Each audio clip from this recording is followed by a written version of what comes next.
अस्सलाम वालेकुम जनाब, गुड मॉर्निंग। क्या हाल चाल हैं आप सबके। उम्मीद है कि आप सब जहाँ कहीं होंगे बिल्कुल खैरियत से होंगे, अपने घर वालों के साथ, प्यारों के साथ खुशबाश अंदाज में अपना प्यारा सा खूबसूरत रमज़ान मुबारक का वक्त गुजार रहे होंगे।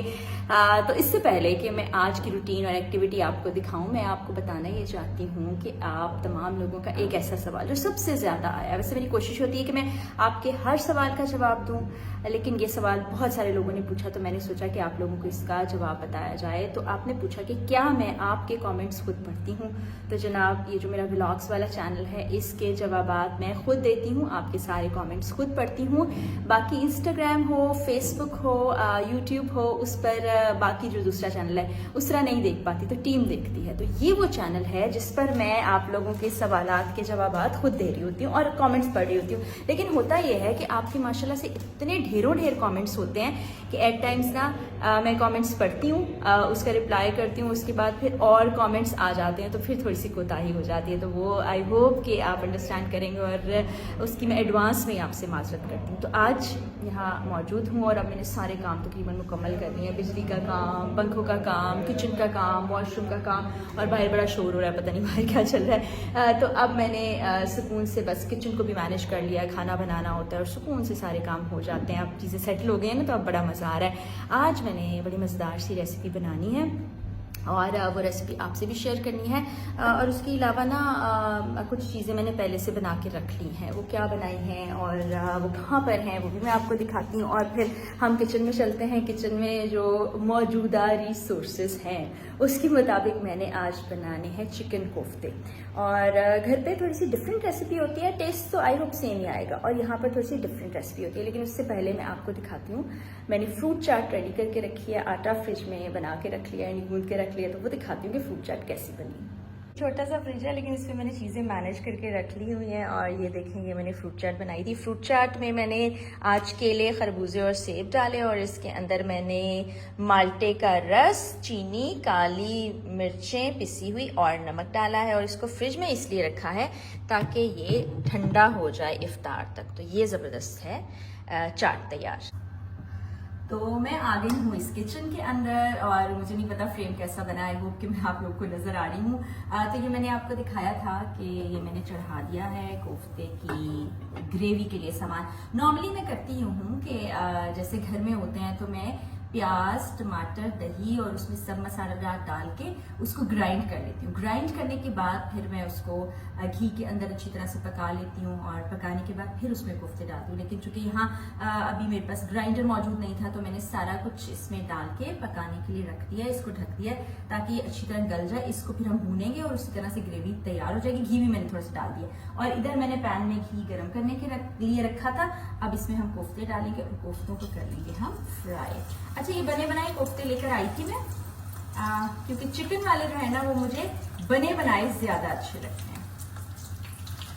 आई होप कि मैं आ रही हूँ और मेरा सर्वर ना कट रहा हो। अगर कट भी रहा हो तो आज के व्लॉग में बर्दाश्त कर लीजिएगा। मैं देख लेती हूँ फ्रेम, उसके बाद अगर कोई इसमें प्रॉब्लम हुई तो इसको मैं सेट करती हूँ। कोफ्तों को जरा हम हिलाते हैं, और आपने आंच हल्की ही रखनी है, क्योंकि ये जो बाजार से आप लेके आते हैं ना, ये हाफ कुक्ड होते हैं, यानी हाफ फ्राई होते हैं। बस आपने इनको थोड़ा सा ब्राउन कर लेना है अपने हिसाब से। वैसे मैं गोल्डन ब्राउन करती हूँ, फिर वो अच्छे मजेदार सा टेस्ट आता है, और जब वो ग्रेवी में जाते हैं ना फिर सॉफ्ट भी हो जाते हैं। इनको थोड़ा सा छोड़ देते हैं और मैं जरा फ्रेम चेक कर लेती हूँ। ये तो कढ़ाई के अंदर मैंने प्याज, टमाटर, लहसुन, अदरक का सूखा धनिया पाउडर, नमक, मिर्च, हल्दी सब डाल दिए। वैसे एक अलग तरीके से बनाती हूँ, आज डिफरेंट बना रही हूँ। दही भी इसमें डाल दिया, और इसको हमने आग जलाकर दम लगाना है।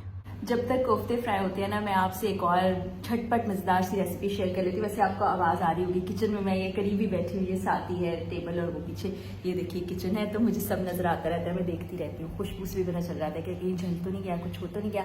असल में जब मैं छोटी थी ना, तो मेरी खाला जान क्या करती थी, सालन चाहे इतना सा भी बच जाए, उन्होंने उसको संभाल के रखना होता था। वो कहती थी फूड को बिल्कुल आपने ज़ाया नहीं करना। अव्वल तो वो हमें कहती थी जो प्लेट में आपने डाला है उसको खाना है और अच्छे तरीके से ख़त्म करना है, वरना मैं तुम लोग के पेट से बांध दूंगी, हमें ये धमकी मिलती थी। फिर वो क्या करती थी, इस तरह बच्चा बच्चा सालन रख लेती थी, फ्रीज़ कर लिया करती थी। और फ्रीज़ करने के बाद जिस दिन उनका कुकिंग करने का मूड नहीं होता था ना, तो वो सब खाना निकालती थी। आप यकीन जाने उसमें दाल भी होती थी, सब्जी भी होती थी, गोश्त भी होता था, कीमा भी, इस तरह की सारी चीज़ें ना उनको डीफ्रॉस्ट करने के बाद उसको एक ही पैन में डालती थी। मतलब जो सब पका हुआ आता था उसको एक पैन में डालती थी। एक बड़ा वाला जो चम्मच होता है, सालन वाला चम्मच, जिससे सालन बनाते हैं आप, जिससे कह रहे थे दोई भी कहते हैं उसको हम, या आप बड़ा जो सालन डालने वाला चम्मच है वो एक भर के देसी घी का डालती थी और उसको अच्छी तरह ड्राई कर लेती थी। क्योंकि कोई शोरबे वाला सालन होता है, कोई उसके अलावा होता है ड्राई होता है। उसको अच्छी तरह से जब भून लेती थी उसके बाद उसमें अंडा ऐड करती थी क्वांटिटी के हिसाब से, 2 अंडे, 3 अंडे, 4 अंडे, तो वो एक ना मिक्स घोटाला सा बन जाता था और वो इतना मज़ेदार होता था, ट्रस्ट मी, कि उससे ज़्यादा मज़े का कोई खाना मुझे नहीं लगता। और आप भी ज़रूर ट्राई कीजिएगा और फिर मुझे बताइएगा कि आपको कैसा लगा। अब हम ज़रा चलते हैं किचन की जानिब। मुझे कोफ्तों की आवाज़ आ रही है। पहला जो फ्रेम मैंने बनाया था ना, मैंने चेक कर लिया, उसमें थोड़ा सा मेरा सर जो है ना वो कट के आ रहा है, तो अभी आपको दिखाती हूँ। ये जी हो रहे हैं अभी हमारे कोफ्ते फ्राई, इनमें थोड़ा टाइम लगेगा।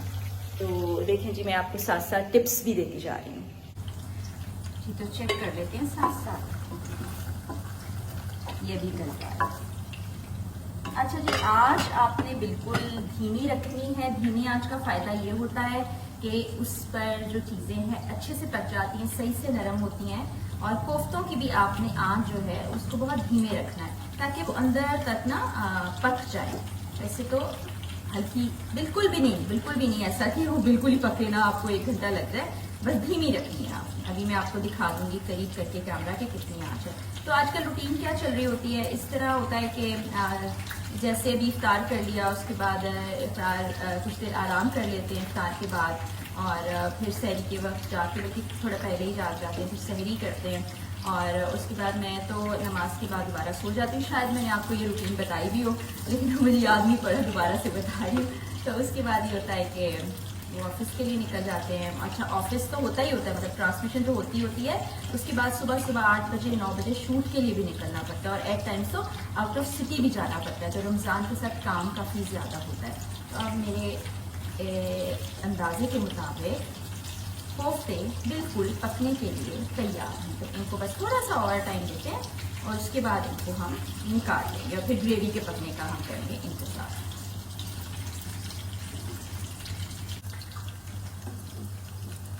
कोफ्ते हो चुके हैं फ्राई, थोड़ा सा हल्का सा हॉल ब्राउन कर लेती हूँ, जरा अच्छे लगते हैं मुझे ज़्यादा ब्राउन। आपने अपनी मर्जी के मुताबिक करने हैं। लाइट ब्राउन आपको अच्छे लगते हैं, डार्क ब्राउन अच्छे लगते हैं, गोल्डन ब्राउन अच्छे लगते हैं, अपने हिसाब से कर रहे हैं। अच्छा, मुझसे ना काफ़ी लोग जो रमज़ान का सेगमेंट है, शान रमज़ान का जो सेगमेंट है कुकिंग वाला, उसके बारे में शेयर करते हैं फीडबैक, वो बताते हैं बड़ा अच्छा लगता है उनको वो सेगमेंट। तो किसी दिन कोशिश करेंगे कि कुछ हम भी मिलके कुकिंग कर सकें। कोशिश है, प्रॉमिस नहीं करी, फिर बाद में आप लोग ये ना कहें कि आपने अभी कहा था फिर हमें दिखाया नहीं।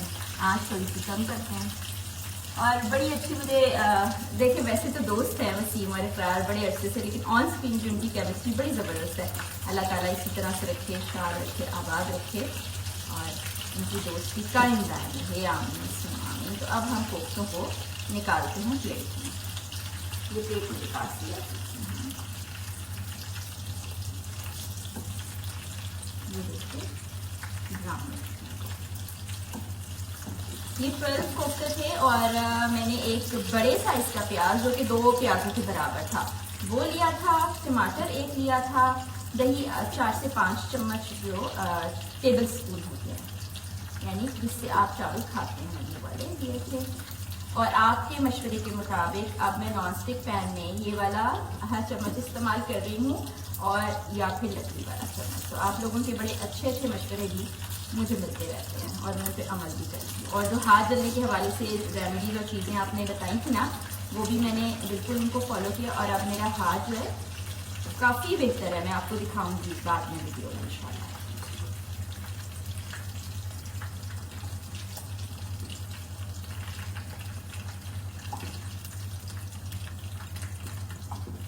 ये जी सब कोफ्ते हैं तैयार। अब हम इनको साइड पे रख देते हैं। आँच को हम कर देते हैं बंद। चूल्हा बंद हो गया, पैन यहीं पे रखा है। इसको देखते हैं, इसको भी टाइम लगेगा क्योंकि इसे प्रॉपर गलना है और प्रॉपर मसाले को ना मिक्स होना है, तो थोड़ा टाइम लगता है। फिर जब ग्रेवी रेडी होती है ना भूनने के करीब, फिर मैं आपको इंशाल्लाह दिखाती हूँ। ये देखिए ग्रेवी जो है बिल्कुल यकजा हो चुकी है, ये इसने छोड़ दिया है। और अब हमने इसमें कोफ्ते ऐड करने हैं और थोड़ा सा उसको भूनेंगे। कोफ्ते भी ऐड कर दिए हैं मैंने, इनको अच्छी तरह से मिक्स भी कर दिया। आप देखेंगे कितनी अच्छी तरह से यकजा हो गया। अब इसमें मैंने थोड़ा सा पानी डालना है इसको यानी कि ग्रेवी के लिए, और साथ इसमें हरी मिर्च डालूंगी जो कि मुझे बहुत पसंद है। और फिर फाइनल आपको दिखाऊंगी कैसे बने। मैंने तकरीबन 1.5 गिलास के करीब पानी डाल दिया था और उसको अच्छी तरह पकने दिया, फिर उतार दिया। लास्ट स्टेप मैं आपसे शेयर करना भूल गई, आप हस्बे ज़ायका इसमें पानी ऐड कर लीजिएगा और उसको पकने के बाद आपके कोफ्ते रेडी होंगे। और ये आज की रेसिपी थी। इंशाल्लाह अब कल के व्लॉग में मुलाकात होगी। कमेंट सेक्शन में आपने बताना है कि आपको रेसिपी कैसी लगी, व्लॉग्स कैसे लग रहे हैं। जाते जाते आप सबके लिए यही दुआ कि जहाँ रहें खुश रहें, अल्लाह ताला आप पर बहुत करम नवाजियाँ करे। आमीन सुम्मा आमीन। अल्लाह हाफिज़।